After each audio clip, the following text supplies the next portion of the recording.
Okay,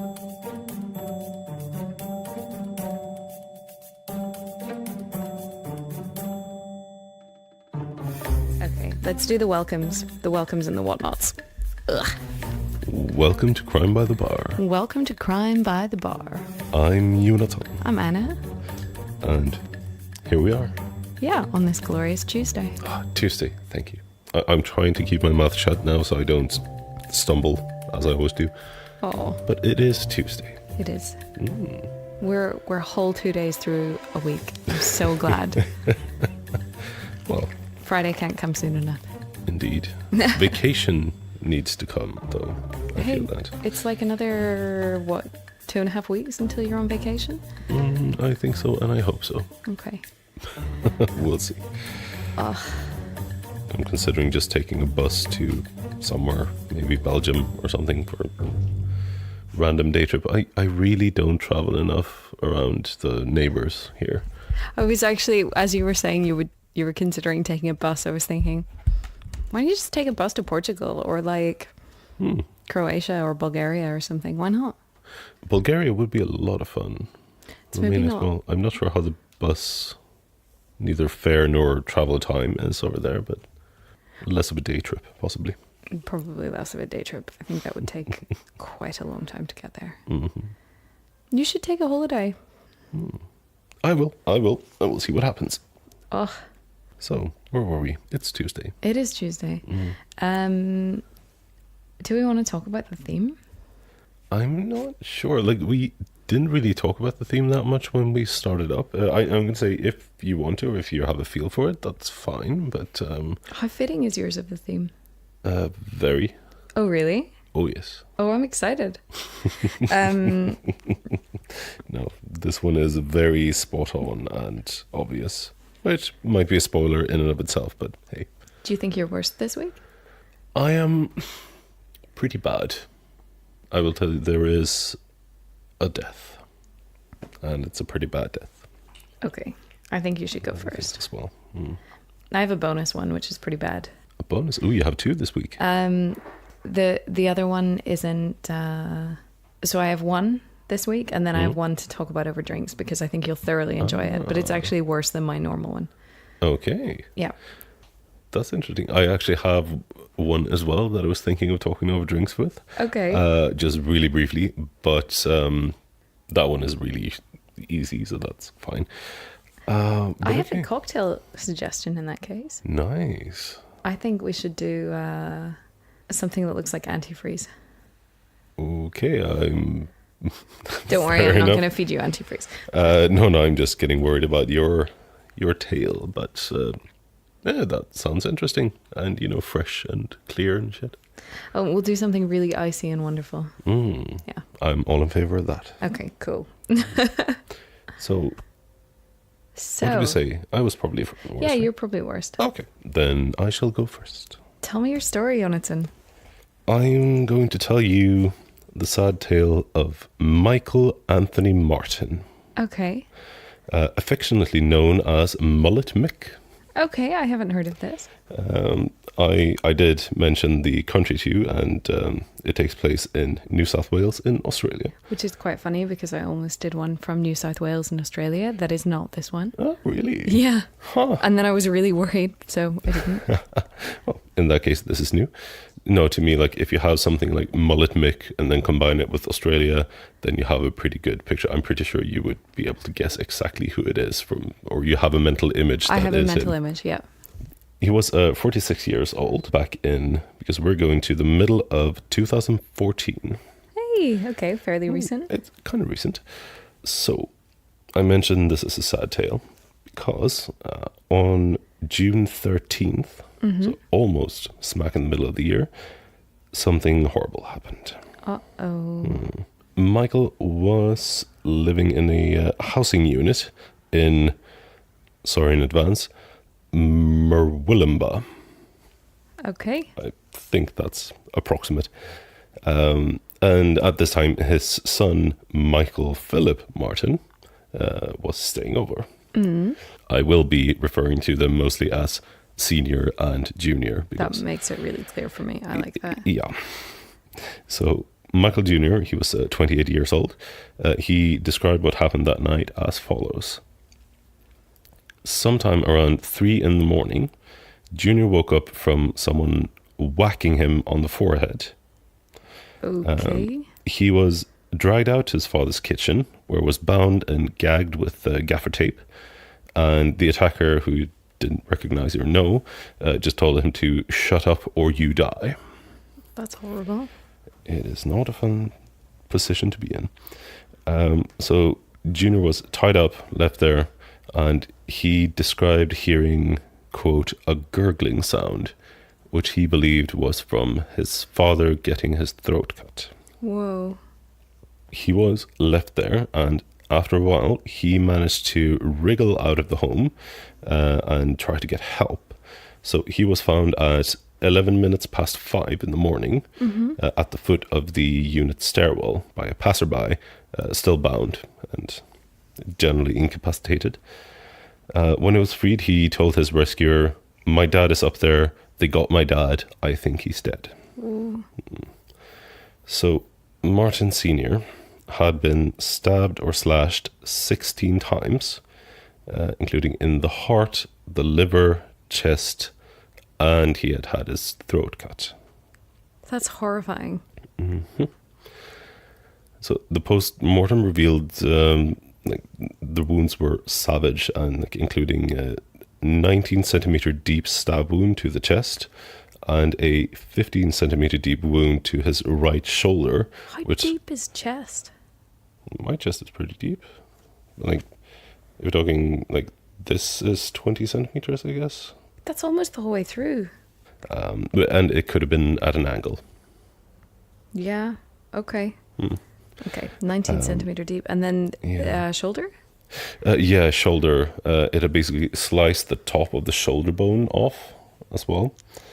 So it was pretty grim. And very sharp. Yes. So that was, his postmortem. The examination of Junior, however, showed much less severe injuries. The main thing that stood out was that his injuries were deemed to be very inconsistent with his claims that he had rolled down the very steep concrete steps outside of the home. Okay, so not bruised, not... Barely damaged or injured, I guess. Okay. So police started investigating this, of course, and things started looking more and more suspicious. There was a witness, a delivery driver, who saw a man walking toward what is believed to be Junior's car between 10 to 5 and 10 past 5 in the morning. There was also some nearby CCTV footage that caught some glimpses of, there was some stores and I think like a factory or warehouse nearby where they had like glimpses overlapping that cast further doubt on the story. Okay. And they also found out that the gaffer tape that Junior was bound with was purchased just the day before. Which, I mean, could happen, but... Purchased just the day before by Junior as well. Shit. Probably not then. A little bit suspicious. Just a lot. Almost 1 month after his father's death, the police were still investigating, of course, but Junior contacted an insurance company to claim a policy on his father. His claim submission was kind of lacking and confused, so there was a lot of back and forth. I did see one of his letters he wrote, which was a combination of like very... This is probably sounding official, like a police report, rehearsed things and then kind of nonsense and then signed off. I hope this clears up things. Signed, Michael. But the company asked for a coroner's report, of course, which he didn't want to go for first, but eventually he reached out to the police to get it. But by this time, the company was already rather suspicious of it all as well. Makes a lot of sense. How much was the insurance claim for? We'll get there. Okay. Because during the police interviews, Junior was asked about what he in the first statements had or first interviews had described as a little policy he had taken out in his father's name. Okay. which he also said that he had forgotten to mention to the police in the start. Interesting that he forgot to mention it, but he managed to claim it pretty quickly. Well, I mean, a month, I'm not sure how soon you do these things. I mean, but that's a good point. And if he's living with his dad and relying on him for things, then... Oh, he wasn't living with him. He was just staying over those nights. Huh, and it just happened to happen? So he's not financially dependent on his dad? No. Okay. But we'll get more about his situation later as well. But even disregarding the timing of it all, it turned out that there were 3 life insurance policies for his father. Okay. When police found out about the second one, they asked Junior to explain, and he replied with, as a quote, "No, I don't remember taking that out. I didn't know about it." But when pressed on this, he said that, "I know it's a lot of money, but it's what Dad wanted." He said that his father had felt threatened and feared for his life. And then, as a quote from Junior, he said, "Son, I fucked up.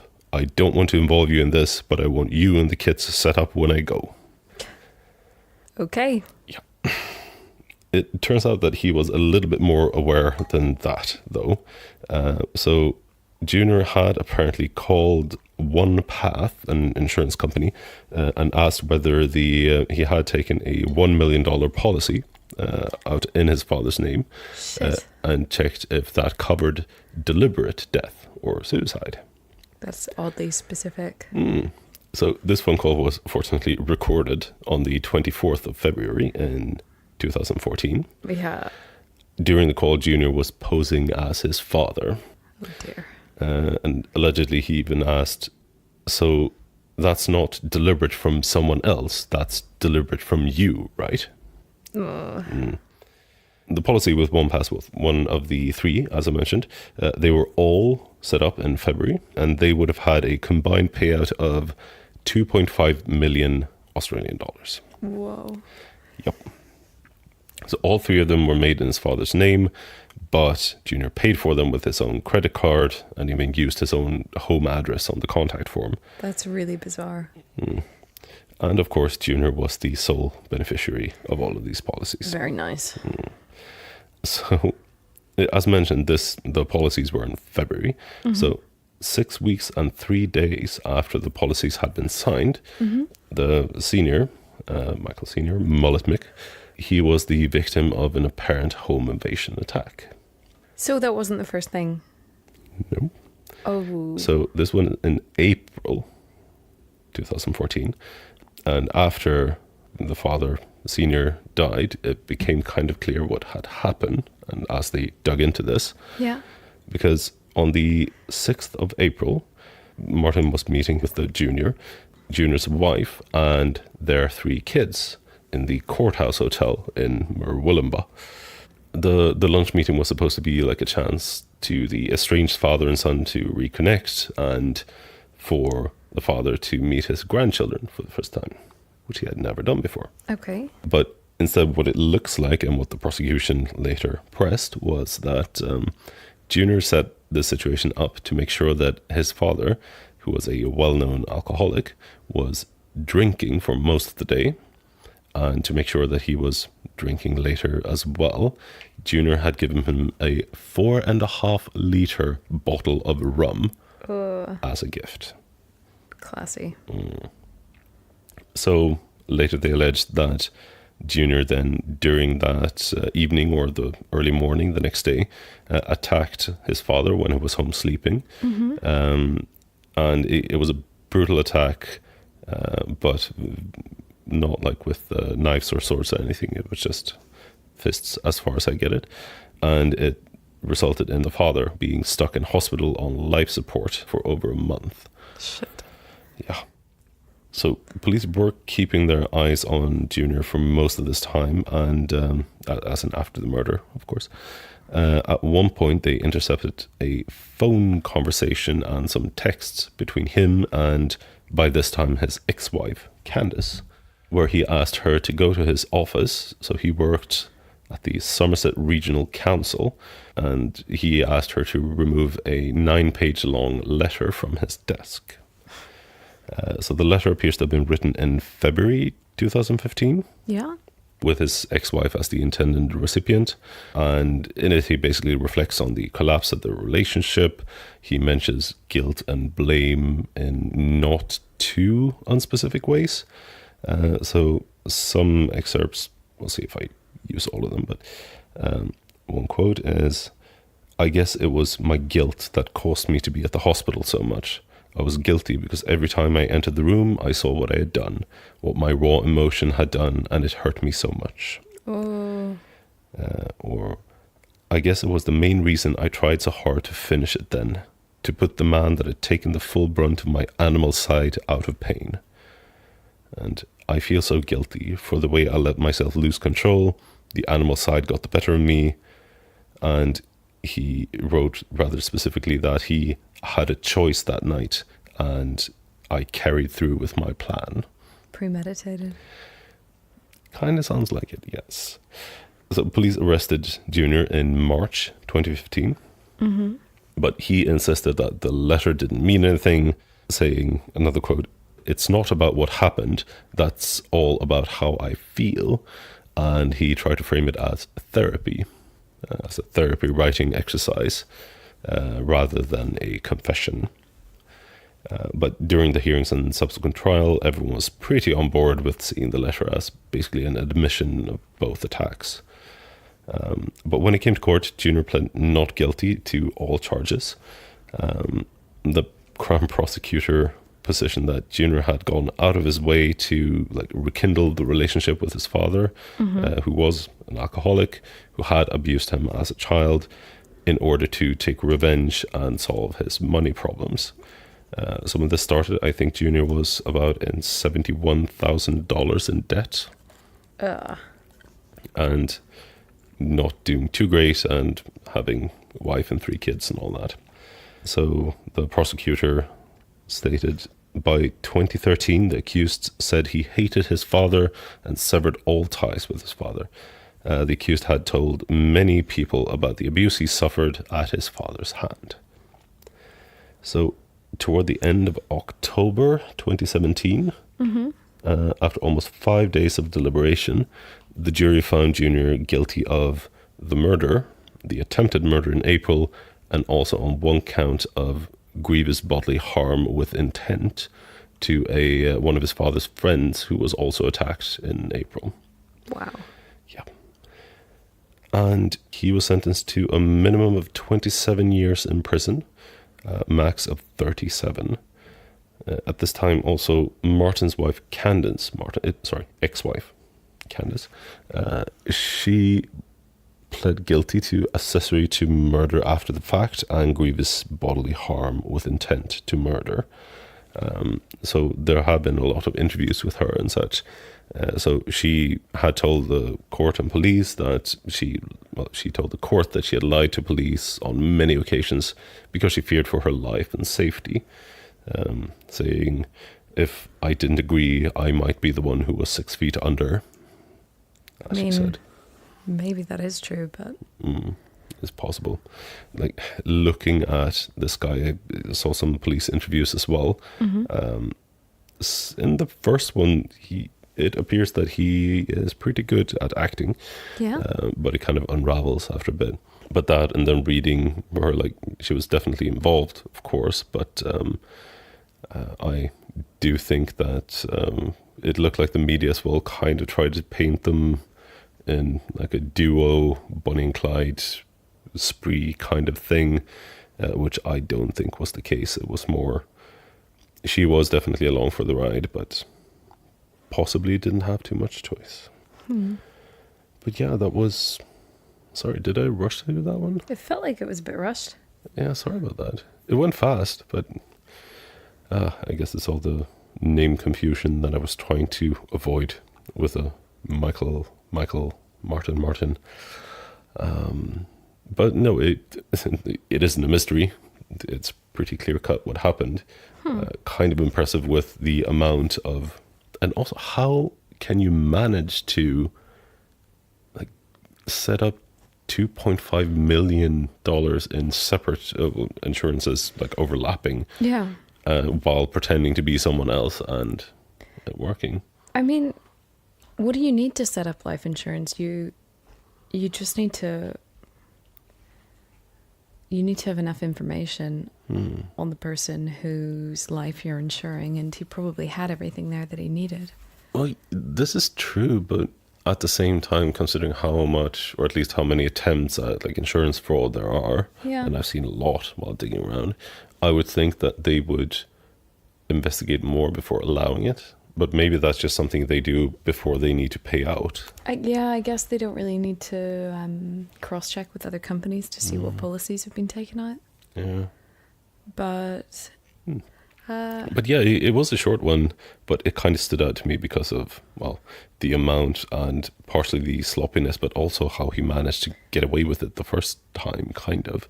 Like, he didn't succeed, but like if his own father even didn't suspect anything there... That's really sad. Yeah. But I guess parents don't want to believe the worst in their kids. I mean, this is true. You don't want to believe the worst in anyone that you're close with, do you? True. Like friends or family or anything. So Junior Martin, right? He took out all of these things for Mullet Mike, claiming to be Mullet Mike. Yep. Okay. But using his own details. Which is really strange. I wonder, like, even if the death hadn't have aroused suspicions for other reasons, if it would have even got that far, because it's sort of like, dude, seriously? These are really dodgy. Yeah, I mean, you would hope so, but... I wonder if there's a policy for police to inform, or for insurance companies to inform police whenever insurance claims are over a certain amount for life insurance. I don't think so. I think it's the other way around. The police checks if they think it's something suspicious, because like as mentioned as well, they wanted the coroner's report and stuff. Like, the insurance company gets the info from the police, and I'm pretty sure that if police are thinking that, okay, something dodgy might be happening, they just check with the insurers. And that's an assumption. I'm not sure for certain. In the US, you have to... you can't take out a life insurance policy on someone unless they've signed off on it as well. So, which with some of the crimes I read about, I was kind of surprised. So I guess there's a lot of forging going on, because you hear about people taking out life insurance on their exes, and then it's like, well, no. I don't know. A lot of the ones that I saw, especially from before, but not so old that they were relaxed, they still needed like co-signing, but a lot of people where they managed to get people to sign on, but they just didn't read it. So no, but this is exactly what you asked for. And then they had set themselves as the sole beneficiary, and the people didn't read the terms and conditions. And they were surprised when they were informed about this. I guess it's difficult whenever you trust people and you don't really want to be checking everything, but yeah. But yeah, that was my crime. It was quick, but it was quick. It's a Tuesday. What can you do? Yeah, rush through this week. That's why it went fast. Ah, yes. I had my mind set on Friday. Let's get a jingles top up. Good plan. Okay. Jingles. We'll be right back.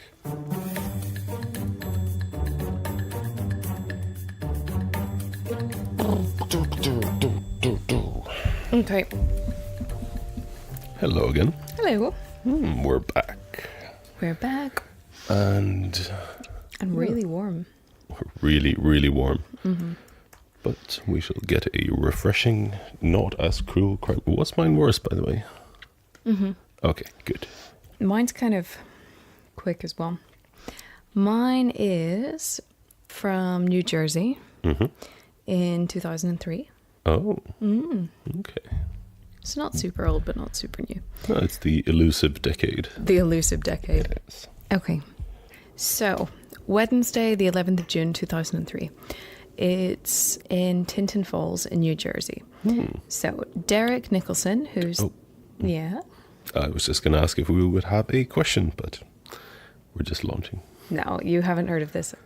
Oh, okay. Definitely Fair not. enough. Like, no one's heard of this. Oh. Unless you're from New Jersey, you've not heard of this. Breaking news, breaking crime? Yeah. And, Yeah. Sorry. Derek Nicholson, 31.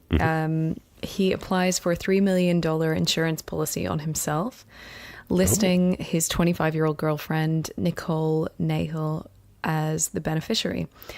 They already have 2 kids, and Nikole is 8 months pregnant with their third. Okay. Then on the same day, Derek purchases 2 prepaid cell phones under the names Jacob Milsner and Michael Way. Huh.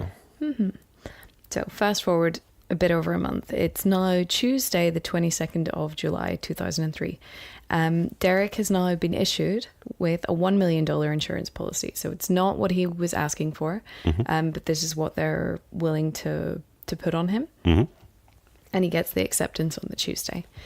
By Thursday, the 24th of July, Derek used the cell phone under the name Jacob Milsner to book an Amtrak train ticket from New York to California. It's a return trip under the name of Anthony Jackson.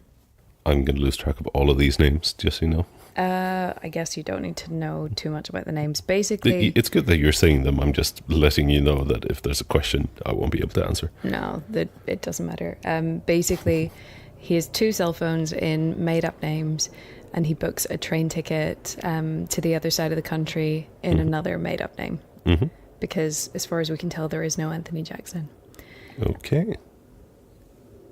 2 days later, on Saturday, the 26th of July, Derek and Nikole decide to spend the day at the beach. However, things go wrong when Derek paddles into the sea in a pair of cut-off shorts. He goes swimming, but at some stage, Nikole loses sight of him, and Derek is nowhere to be seen. She alerts the lifeguard.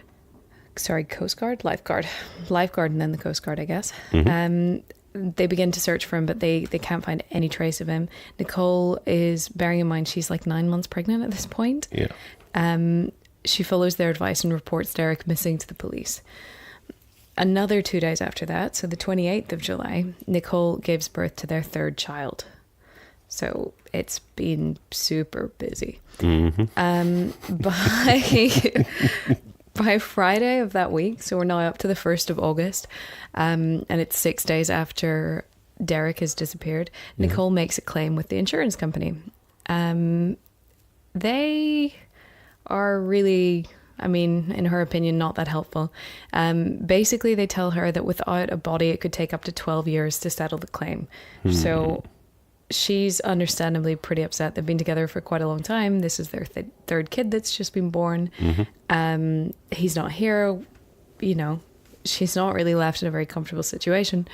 So this is where things get kind of interesting. The following day, on Saturday, the 2nd of August, 2003, an anonymous call is made to the Seabright Police Department in New Jersey using the Jacob Milsner phone, so the phone that was used to book the train tickets. The call is to report the sighting of a body on the ocean, matching the physical description of Derek. And the call comes from a man on a train in Illinois. Okay. Still with the insurance, there's no luck. There's no body. Okay, great. There's been a reported sighting, but don't know. Also, is a body really going to be intact a week later? I find that really unlikely. It depends on the conditions, but no water would be tricky. Yeah. But at the same time, they have been jumping pretty quickly on this, like with the claim as well, because if there hasn't, I get that, yes, like 12 years without a body, that's a long time and a lot of hassle, especially for legitimate cases. Not saying whatever this is. But I would assume that he would not have been pronounced dead in, Nope. in absence yet. Not yet. That is rather early to jump on and try to get a claim. No death certificate, no anything. And this is Saturday the 2nd after he disappeared on Saturday the 26th of July. So it's pretty rushed. Yeah, kind of. To make things even more interesting, another 2 days after that, so we're up to Monday the 4th of August, Derek shows up in New York with amnesia, remembering nothing of the incident. Okay, then. Also, he shows up fully dressed, despite going missing in his cutoffs. And And at a certain point, he claims that he was kidnapped, but he's not really sure. Yeah. So the insurance company and the police are somewhat suspicious. No shit. Yeah. They start looking into the disappearance and the reappearance. And by the 12th of May 2004, so this is, almost 9 months later, Derek and Nikole, who are now married, so yay, good for them, Hey. if you're into that, are arrested for insurance fraud and making a false distress call. So they're held separately at the police station. Evidence on the phone calls made from the prepaid cell phones to Nikole are shared, because apparently the same phone call, the Jacob Milsner phone, used to report the sighting of the body and used to book the train tickets. During the disappearance period, that was getting phone calls as well. And it looks dodgy as anything. Derek quite quickly confesses. He says he planned to fake his death with Nikole and said he was going to lie low in LA for a couple of days following the disappearance. Nikole initially didn't admit to anything, but after 2 hours and pleas from Derek, she confesses, both by interview and in writing. Later on, they will say that the confessions were all coerced. So by the 1st of December 2004, after an 8-day trial, and originally we expected it to take 2 to 3 weeks, so it was actually kind of quick, both were found guilty. And following 15 minutes of jury deliberation, so compared to yours, it was super quick. Yep. They were found guilty on both counts. Sentencing didn't take place for another couple of months. It was by May 2005 that Derek was sentenced to 5 years in federal prison. The maximum would have been 6 years. He was also ordered to pay $5,000 in fines and almost $25,000 in restitution, although I'm not sure if that was to the Coast Guard, the lifeguard, the police, the insurance company, or whatever, but it's a lot of money. He actually somehow managed to pay that off right away, but no idea where that came from. Okay. Nikole was only sentenced to 18 months, but it was downgraded from the 40 to 50 month range because of their 3 children, one of whom had autism. And she then filed for appeal on the 2nd of June 2005, complaining that the confessions were coerced, they manipulated her, and that really none of this was her fault. The appeal did not seem to fly. I read the court documents. It was very interesting. Okay. But that is my very quick story this week. I mean, it's not too elaborate, and it is kind of obvious how they first rushed it and then realized, oh shit, we're not going to make the money. How can we reverse this so I can come back and, provide in another manner? Like, he showed up in a different outfit, having gone on holiday for a week while his wife gave birth, essentially. That is the thing, like the timing of it, since both of them appear to very obviously have been in on it. Yeah. Like, why would you time it so you miss the birth and that particular moment? It definitely wasn't on purpose. He applied for the insurance on the 11th of June and it didn't come through until the 22nd of July. 22nd of July was a Tuesday. He disappeared on the Saturday. Yeah, but so like if why would you wait? Partner is that far gone into the pregnancy as well, that's not the best, time to just disappear if you're planning on sorting I don't know. that. I think there are enough men out there that really don't have much involvement in that side of things that it's probably a nice excuse. Okay, then. I don't have much, I don't know. I'm kind of curious actually now to see how it would look with, it's okay, he took out the life insurance. He was convicted of the fraud thing, he paid back and he's in prison. Is the insurance he paid for invalidated after that, or is that still technically going? Only if they kept paying it, I guess. Yeah, but I mean, if they did, like, say that they did do that and then he was killed in prison or something. I don't know. I'm kind of curious what would happen. Yeah, I wonder what happens if you get killed in prison if you have life insurance on you. I think in general it must kind of be valid still, because, well, unless you do an update, or as long as you take out the insurance before you go to prison, because I can imagine the premium might be a bit higher if you're already in prison. But no, just thinking of having actively tried to befraud them. Yeah, maybe. I reckon one of the questions is probably going to be, are you involved in illegal activity? Something like that. I'm sure most insurance forms have something like that on it. Are you involved in illegal activity or something? And if you say yes to that, I imagine you're rejected or the premium goes up. And if you say no to that and end up in prison, then it doesn't matter whether or not you claim you didn't lie, you've been found guilty. So you are involved in illegal activity and you lied on your form. And then it's invalid. I've read so many stories about claims that have been rejected now for the last couple of days that I think that's how they would do it. Have you read about how they deal with claims generally when there's a suspicious death involved? So like suicide, typically they will pay out if it's after if it's 2 years or more after the insurance policy was taken out, unless there's something explicit. Yeah, I know. Is that in I did look in up the US, a little bit in the US. typically. Yeah, okay, because it's a similar thing in Japan as Yeah. well. I think it was 2 or 3 years in Japan, which makes sense. Yeah, I mean, yeah. There are certain policies that will explicitly say they don't pay out under those circumstances, but the problem becomes proving that it was an intentional death then. So there was one case of a guy who had written a suicide note and then 2 hours later died in an automobile accident, and there was some debate about whether or not it was a coincidence or whether it was a suicide. And in the end, the insurance company did have to pay out because they can't prove his state of mind 2 hours after he wrote the note was the same. Because the circumstances, you know, it could have been anything. It could have just been a regular road traffic accident. I also thought I mentioned the Japan thing. I've been checking out a lot of insurance related things this week, and I was reminded, I just want to call that out because I was reminded of, was it named Darwin?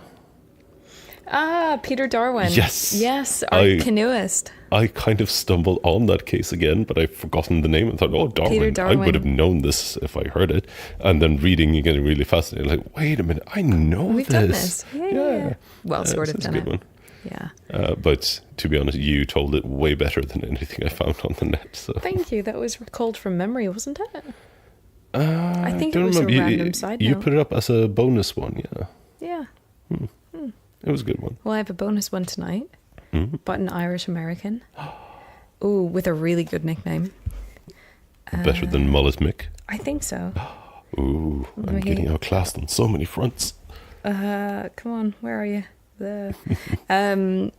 Michael Malloy, known as Mike the Durable or Iron Mike.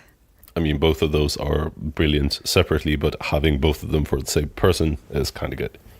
Yeah, he was badass, sort of. Well, he's from Donegal, so yeah. He's from my county. That is a natural badassery level just from that. Obviously, anyone from County Donegal is badass. Even if you're a shithead, you're a badass. No, I don't know. He was born in County Donegal and he moved to the US. And yeah, he ended up homeless, and he'd previously worked as a firefighter, and during that time had acquired some pretty shitty friends. So, working as a firefighter? Yup. Okay.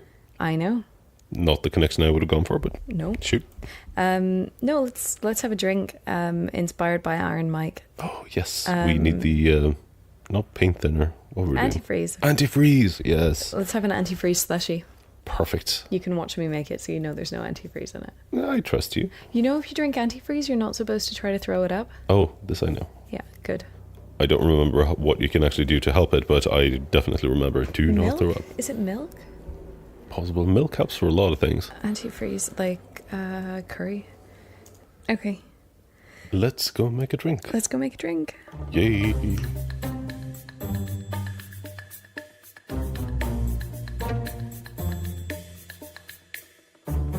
We're back. We're back with a lovely little slushy concoction. Anti-Freeze Slushie. Yes, it looks really refreshing, but I keep hearing the word antifreeze in my head. I don't know. I kind of love this as anti-freeze, don't you? Shall we cheers and try it? I think we should. Okay. Cheers. Cheers. Don't drink it too fast. You will get brain freeze. I got a lot of slush in that one. Whew. If I'd have time, I would have put it back in the freezer so it's pure slush. It reminds me of an alcoholic version of this slushies you used to get as a kid. You know, whenever you get like the red one or the blue one, and no one really knew at that point that red was strawberry and blue was raspberry. At least with us, they didn't. That's a weird thing. Why blue kind of is okay for raspberry? Because like I never actually had any proper slushies as I was growing up. It was mostly when I reached adulthood. But we had a couple of things back home. For instance, there were some weird like sodas that they had, and one was completely blue and tasted of raspberries for some reason. So apparently that's okay. I don't get it. I really don't get it. I'm also sure that my mum asked me that at some point, and I was like, because blue raspberry is a thing. And well, you obviously know. Well, I obviously don't. I don't know what I was talking about. Is my tongue blue? Nope. Okay, we'll see how it goes. It's really good for this weather as well. And I like it. I think I'm going to like it even more once I get through the ice layer, though, because you don't like the ice layer. I like it, but I'm getting. It feels like I'm not getting the full flavor experience, and I'm mostly trying to not crunch too much on mic as well. I feel like it should all be slush. I don't know why you're trying to get through the ice layer. I'll put it back in the freezer when I get to the non-ice layer. Okay, I'm going to explain to you why we're drinking this. Oh, please do. So, I came across a story that wasn't a particularly well-timed insurance thing, but it was quite an interesting insurance thing. So, okay. Taking you back to January 1933, this guy, Michael Malloy, aka Iron Mike, aka, right. What was it? Mike the Durable. Yes. I wanted to say Iron Hamster for some reason, but yes. The Iron Hamster. Yeah, he was living in the Bronx, New York, and he'd fallen on some hard times. So he was an alcoholic and he was homeless. And there were 5 guys who he was acquainted with who really didn't have his best interests at heart. Basically, you know what it is. I think I know this one. I think a lot of people know this one, but I also think it's such a great one. And I didn't know this one, that I wanted to share it. Please share it. It's a good one. Okay, so these dodgy acquaintances decided they were going to try to get the life insurance from Iron Mike by getting him to drink himself to death.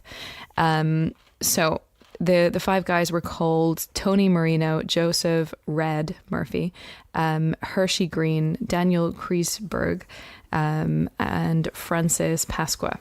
It was really sensationalized at the time, and they were later referred to as the Murder Trust. Now, he was already an alcoholic, so getting him to drink himself to death is actually kind of hard because his tolerance was pretty well built up, and if he was going to die from alcohol poisoning, then it probably would have already happened, because he could drink. Step 1. Get the life insurance taken care of, which they did. They found a dodgy insurance agent, and they basically were going to get more than $3,500 if Mike died, to split between the lot of them. So it wasn't a lot of money, but to them it was, Yeah, and more back then, and it is a sizable thing if they can just get him to fall down. Basically. Yeah. It's around $80,000 in today's money. So it's a decent chunk. And this is if he died an accidental death. So no one's allowed to shoot him in the face. Tony had a speakeasy. Bear in mind, 1933. And the strategy number one was to give Iron Mike unlimited credit so he could drink himself to death. But yeah, Iron Mike already drank most of the time that he was awake, so it wasn't really an issue, and he just drank and drank and drank and was, his usual self. So Tony decided to substitute his liquor for antifreeze, hence this cocktail. And yeah, Mike the Durable didn't notice, and still managed to get pleasantly messed up. So yeah, he would just keep drinking until he passed out, and then he would wake up, and then he would go back and have some more drinks, and sometimes it would be antifreeze and sometimes it wouldn't be, but somehow he was fine. No one really understands how. And if you ever read any guidance for what to do if you drink antifreeze, like it's a serious thing, and I have no idea how you survive. But apparently you need to drink more. I don't know, like the crystals get into your blood or something, and then it messes with, I don't know. I'm sure I read a whole big scary thing in it one time. Anyway, so they decide to swap out the antifreeze for turpentine. Same thing, fine. Drank, passed out, came back for some more, and then had more alcohol or turpentine. And yeah, it went on. Next thing they gave him was horse liniment, which is like a heat rub. You know that the heated gels you get if you've got back pain or something? Basically that for horses. It does have a basis of alcohol, though. So that's good enough for Mike. Yeah, apparently Mike the Durable and his wonderful, wonderful iron liver processed that shit, and he was fine. So I'm so curious, but compared to, like, okay, start off with antifreeze, then turpentine, the liniment, while probably not good for you, it doesn't feel like a step up as worse, or is it? I don't know. You're eating or consuming a self-heating product that's pretty grim. Yeah. For some reason, the turpentine didn't seem that bad to me. Antifreeze seemed like the worst. Yeah, I think so too. But yeah, he was fine, possibly because it was based on alcohol. So finally, they decide to put in some rat poison. And still he's fine, somehow.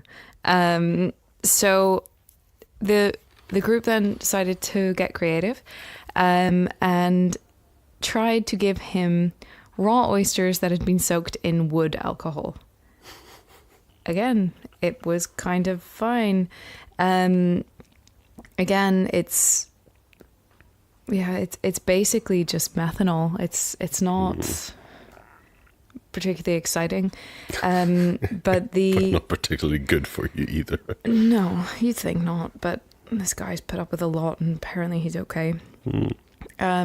Basically, Francis had once said he saw a guy die after eating oysters and whiskey at the same time.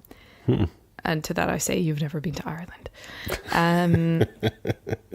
But then they just start getting a bit like Home Alone creepy with shit. They did a sandwich with spoiled sardines that were mixed with poison and carpet tacks. Yes, which didn't work. So then they decided that this guy, Iron Mike, probably has an iron stomach, and they should probably try to stop poisoning him and see what else they can come up with instead, because all they're doing is wasting a shitload of alcohol in the speakeasy. And a lot of money. I would like to see what his tab was like by that time. I wonder if it approached the 3,500 they were like to profit, because like this stuff, I mean, it takes time and effort, and I mean, a little bit of creativity at least. So yeah, the next thing they tried was they went back to the alcohol. They let him drink and drink and drink, and as usual, he passed out. And this time, they decided to drag him out on a night that was freezing cold, actually below freezing, actually minus 26 degrees Celsius, which is minus 14 degrees Fahrenheit, which means nothing to me. Yeah, they dumped him in the snow, and then they poured 20 litres of water on his bare chest, which is around 5 gallons. And he somehow survived it and came back and had more drinks the next day. Well, he needs to warm up. Apparently so. So next, they got Hershey to hit him with his taxi, which was going at 45 miles an hour, which is 72 kilometers an hour. And this time, Mike the Durable was not so durable, and he ended up in the hospital where he stayed for 3 weeks, recovering.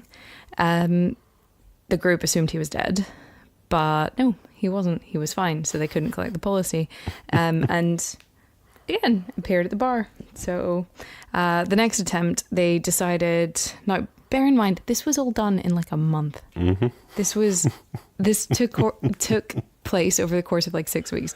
So next attempt, February 1933, he passed out and the guys took him to Joseph's room. That's Joseph Red Murphy. They took him to Joseph's room and put a hose in his mouth that was connected to the gas jet. They turned it on and he did die. So Iron Mike died from officially from carbon monoxide poisoning. And sure enough, he was pronounced dead of pneumonia and was buried pretty quickly, so no one really had a chance to look into what the story was. The Murder Trust managed to collect the insurance money, but they did not divide it evenly. And yeah, police started hearing rumors in the speakeasies of Iron Mike being screwed with and heard all the stories about all the things they'd done to him. So they ended up exhuming the body and having Iron Mike examined. Sure enough, it seems like these rumors are true. So all 5 men were put on trial and they were convicted. We had one, Hershey, the one who hit him with his taxi. He went to prison. The other 4 were sentenced to death and executed at Sing Sing by electric chair. And 3 of them have the same death day, and 1 was executed a month later. But it was like 18 months between the death and them all. Well, not even. It was 14 months. True. But that's it. Iron Mike. Iron Mike. I did not remember the sentencing or what happened there, but mostly all the ways they tried to kill him and tossing him in the snow and all that stuff. Yeah. How did you know about this? How cool is it? Well, I mean, it's horrible, but it's like, yeah, apparently he could...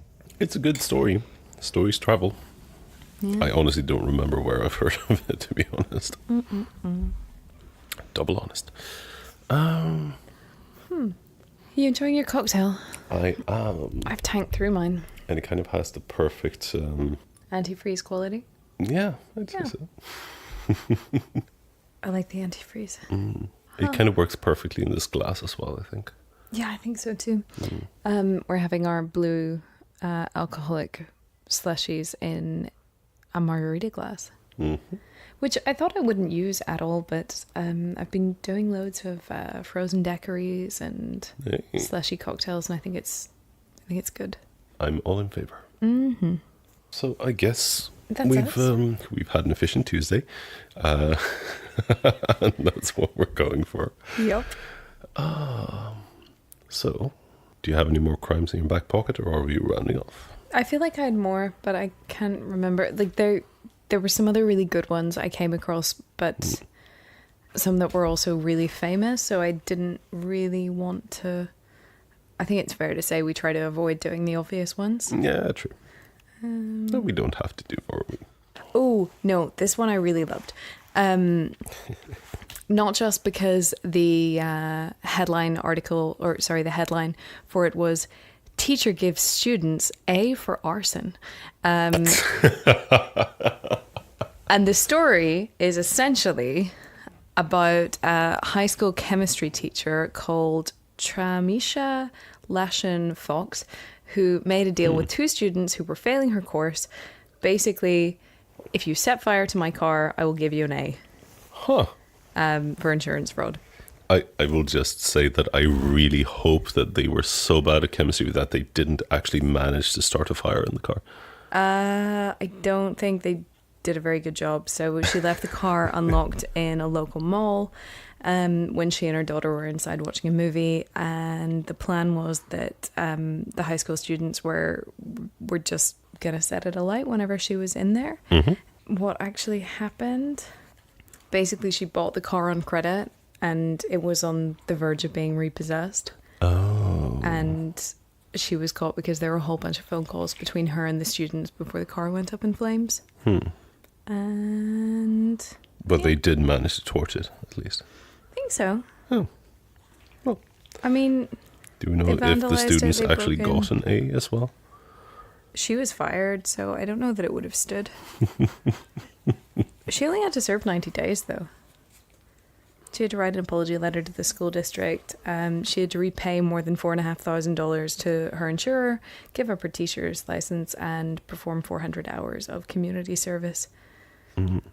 I was going to say that I actually thought the teaching license thing was a bit harsh considering the crime, but involving students in crime is, that's a good reason. Yeah, the judge, district judge Denise Collins, said, "You were a teacher. You should have never been in that position ever. I can't imagine someone who would just throw it all away for a car," which is kind of a fair point.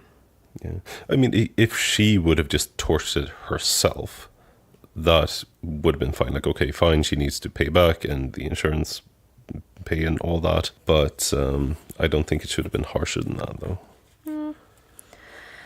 Oh, well, 90 days is no time at all, really. Well, I mean, if you have a kid as well. Oh, come on. I'm so sick of people using kids as an excuse for getting lighter sentences. I mean, just because you've reproduced, that doesn't prove anything. All it proves is that you're fertile and, either a good or a poor planner, depending on how it happened. I wasn't going to say that she would get that she should get a more lenient sentence. What I was going to say that if she really loves her daughter and she's young, then she shouldn't have done it in the first place. I'm just saying it might feel as longer with 90 days. Yeah, I'm just trying to make it look like she's more punished than she was. I think the shitty thing is where kids are involved. I don't think the kids should be punished for it. True. But at the same time, I think that's the worst excuse in the world to go, I'm a parent, therefore I deserve leniency. It's like, excuse me. Speaking as a parent. As someone who has chosen not to procreate, I feel like my selfless opinion is more important than,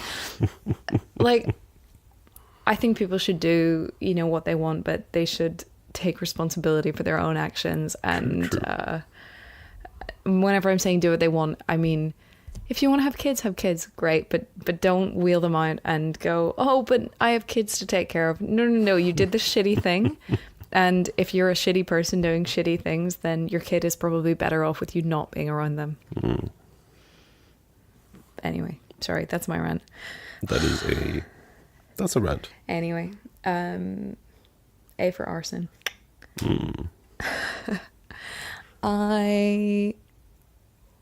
There was also a really interesting one in Toronto I came across.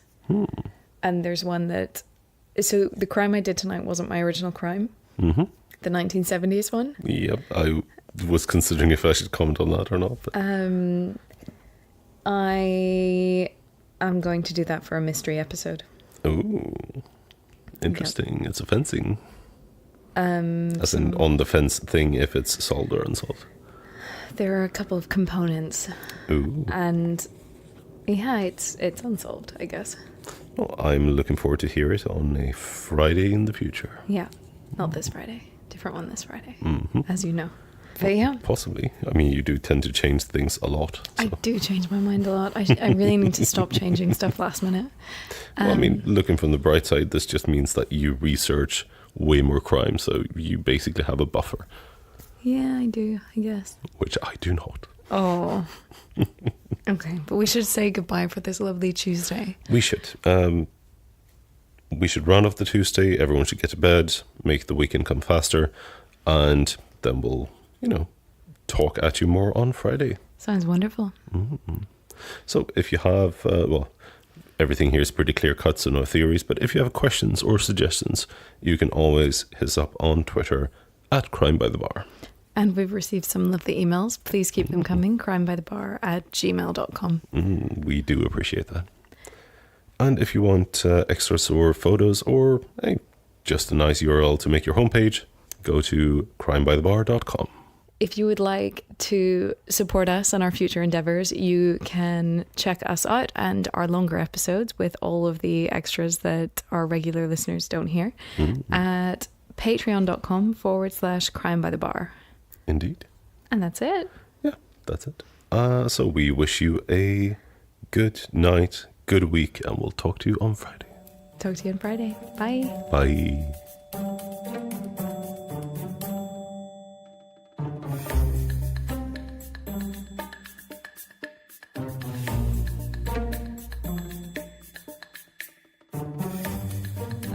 This is a very clumsy household where glasses get tinged and stuff gets broken all the time, and to the extent where I broke a dinner plate yesterday, like smashed it on the floor with Kelfie like less than a meter away from my ankles. Oh. She didn't care. She turned around, looked at me, looked at my ankles, and looked back out the window.